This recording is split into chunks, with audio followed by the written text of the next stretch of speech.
The first bilateral visit of an Indian Prime Minister to Brunei Darussalam.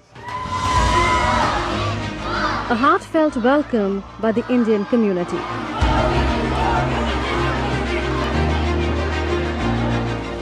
And a warm reception by Sultan Haji Hassan Al Bolkiah at his official royal residence, Istana Nurul Iman.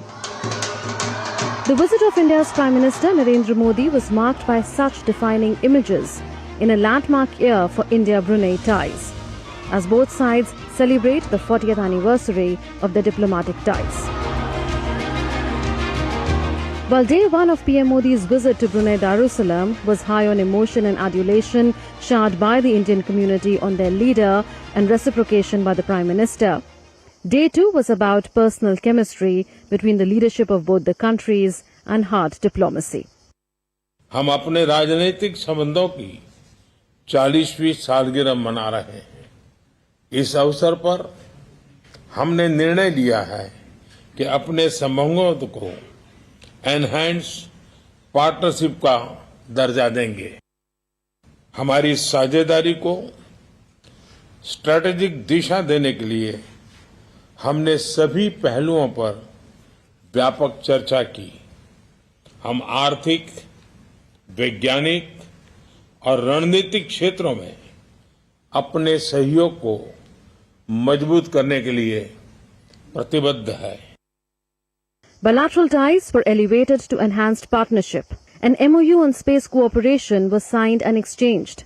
It was on shifting ISRO's telemetry tracking and telecommand station from Tunku to Telesai and upgrading its technology. Newer areas of cooperation were identified, from fintech to cybersecurity, from new and emerging technologies to renewable energy.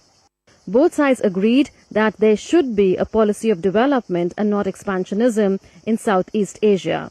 Besides a code of conduct for all parties in the South China Sea, freedom of navigation and overflight, and a need for all to abide by UNCLOS, the United Nations Convention on the Law of the Sea. This is significant because even though ASEAN member states have taken this position in a multilateral context, in the bilateral context, this is the clearest sign yet from Brunei Darussalam. Joint statement issued when Sultan Haji paid his last state visit to India makes no mention of freedom of overflight, navigation or UNCLOS, even though maritime disputes in this part of the world have been there for several decades. This visit thus assumes significant strategic importance. With cameraman Kumar Datta, this is Munmun Bhattacharya from Brunei Darussalam for DD India.